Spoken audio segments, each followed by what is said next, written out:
Halo everybody. Oke, kita kali ini akan sharing kayak tenanan we. Jadi apa ya? Ya mes sekadar bagi-bagi cerita lah terkait kita memanfaatkan barang-barang bekas ya, barang-barang bekas yang ada di sekitar rumah kita yang bisa dijadikan media atau tempat atau kita gunakan untuk ya menyalurkan hobi ya, atau juga bisa menjadikan nanti tambahan atau ya sampingan lah, ceperan masuk juga gitu. Dan ini kita berbagi nih untuk kita pelihara lele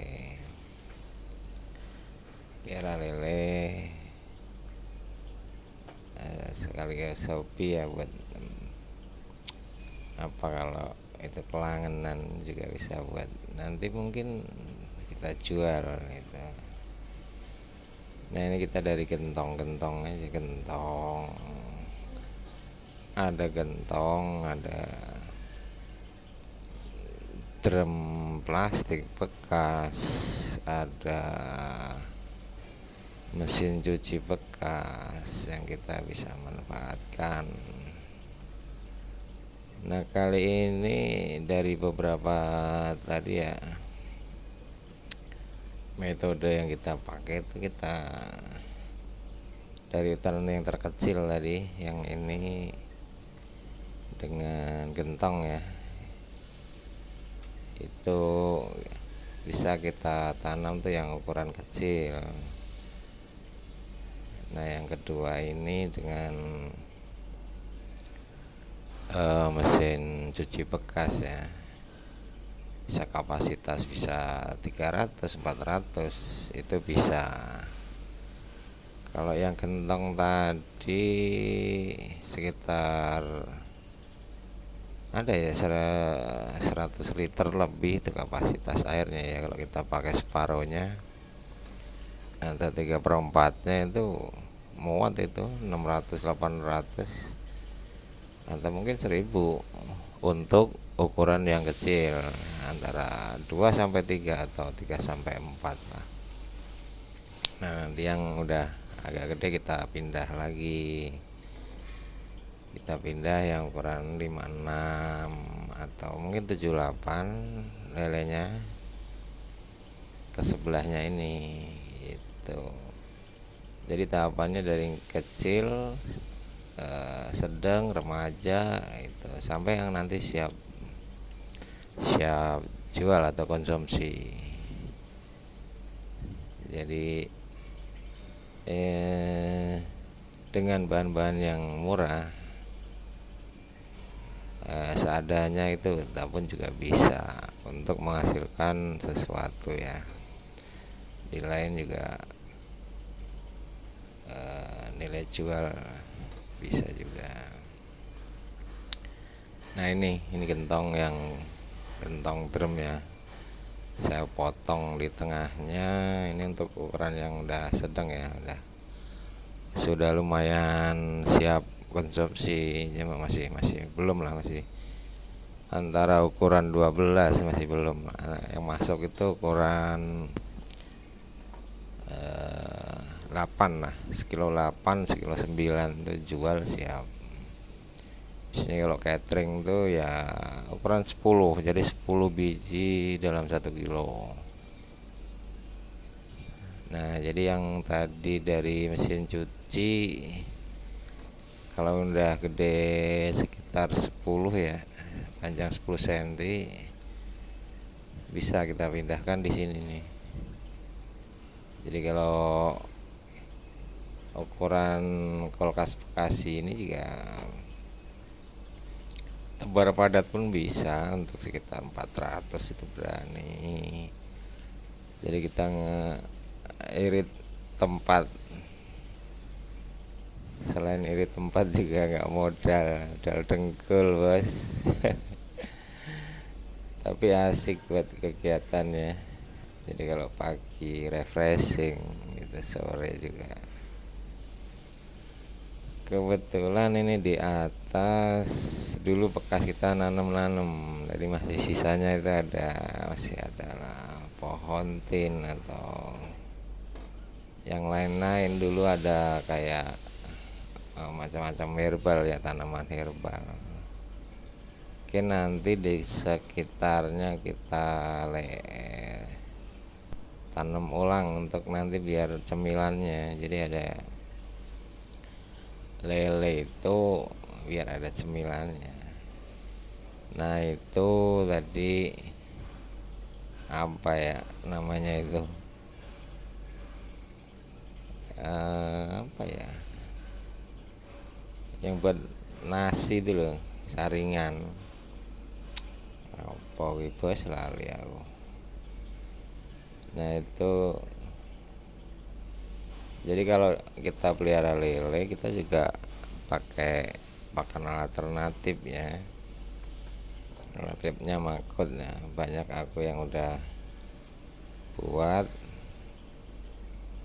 terkait maggot ya. Maggot sebagai bahan alternatif kita memelihara lele, karena sumber protein tinggi dan kita juga zero waste. Jadi kita itu dari rumah kita udah nggak banyak buang limbah atau sampah.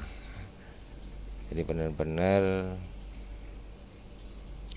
sampah itu ya kita cuma tinggal mungkin sampah plastik aja yang kita buang gitu. Jadi nanti tahapannya satu gentong nanti yang mungkin udah siap jual atau konsumsi, masih satu lagi. Ini ukuran yang antara 12 ya, sekilo 12 ini. Nanti kalau udah agak ini disortir gitu ya. Kenapa harus ada tempat-tempat tadi disortir? Kadang juga sifat kanibalismenya lele itu kadang ada. Yang pertama, kalau di sistemnya ya, pertama itu kita perhatikan tuh air itu. Ini juga masih belajar. Kalau air, ciri-ciri sederhananya gampang. Kalau ikan nggak gantung itu masih berarti air masih bagus. Dan treatmentnya mungkin kita siapkan tuh kadang garam grosok ya, garam grosok untuk nanti misalnya kena air hujan atau apa itu pH-nya berubah gitu. Mungkin selain juga perlu obat, misalnya persiapan aja gitu. Dan nggak terlalu boros banget sebenarnya kalau air itu. Penggantiannya tergantung tadi sifat kita. Nah, kita tahu perilaku airnya aja udah cukup. Terkait pakannya bisa kita gunakan tadi, kita mix ya antara pur atau pelet dengan maggot sebagai pakan alternatif. Jadi sebetulnya bisa menekan biaya kosnya atau biaya pakannya, itu bisa jauh lebih menguntungkan ya. Tadi ngiritnya tadi, kalau maggot kan gratis ya, kita siklusnya kita jaga, kita dapat maggot setiap hari, bisa buat apa, bisa buat ternak, bisa buat lele, buat ayam. Ayamnya juga gede, lelenya gede karena proteinnya yang tinggi tadi. tuh kayak kampanye bos. Enggak juga, sekedar berbagi aja. Mungkin solusi limbah itu apa, dengan maggot itu bisa banyak lah keuntungannya. Juga buat pakan alternatif gitu.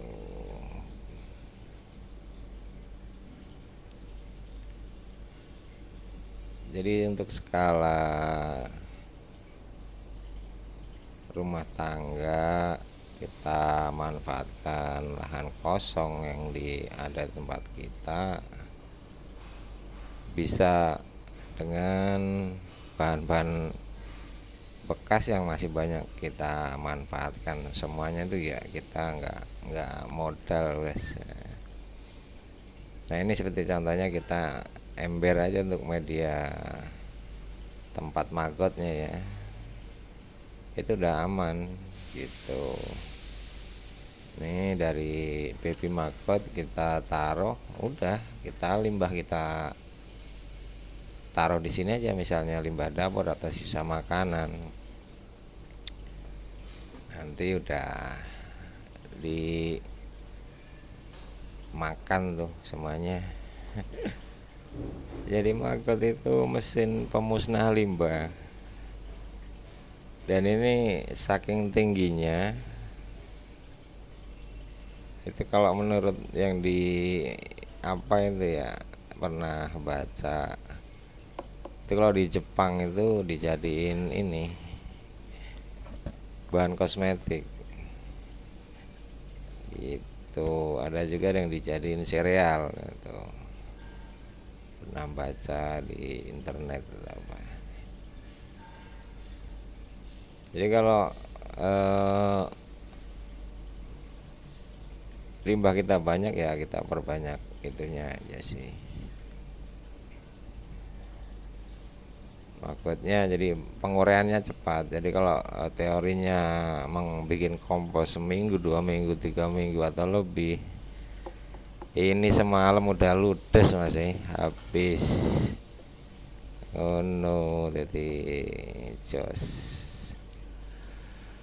kita juga banyak bisa kita gali untuk, misalnya kalau diseriusin untuk dijadiin mungkin bisnis, itu udah banyak. Jadi mungkin kalau orang yang pertama ngelihat pasti jijik itu apa itu, karena belum tahu ya. Di skala-skala yang udah industri digedein itu udah bisa menghasilkan udah banyak lah. Kalau kita bisa buka di konten-konten lain ya, itu yang pengolahan limbah dengan maggot itu yang mungkin di Bogor itu banyak, di daerah Gunung Sindur atau di Tangerang itu juga ada banyak. Jadi nilai jualnya kalau sekarang kebanyakan dibikin maggot kering gitu, maggot kering. Maggot kering itu bisa buat ikan hias, ikan macam-macam. Nah, jadi macam-macam orang udah mulai jual karena tadi fungsinya banyak. Dari maggotnya itu sendiri juga kasgotnya bisa dijadiin pupuk.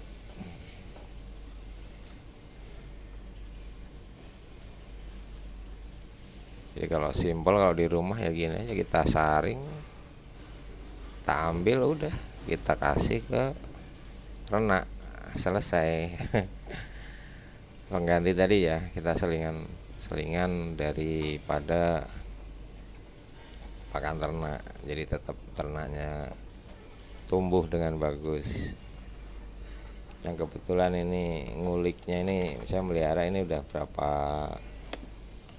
ini ya, ini full maggot ini ya, jadi perkembangannya juga bagus dari mangon yang saya pelihara ini.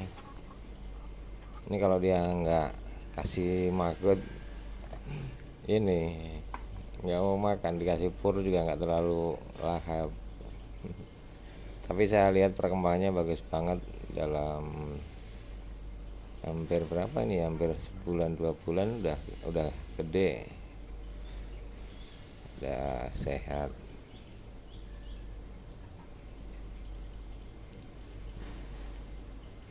gitu. Jadi kalau yang orang pertama lihat mungkin agak geli atau apa gitu. Kan beda jauh ini sebetulnya kalau kalau membandingkan magot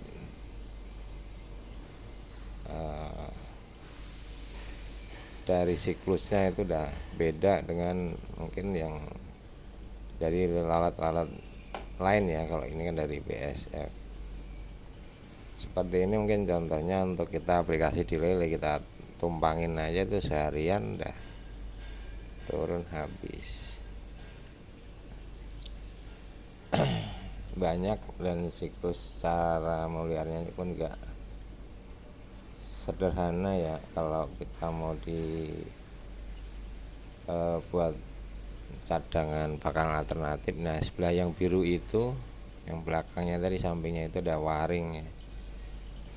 Udah itu doang yang kita perlukan, satu waring itu buat kandang lalat BSF.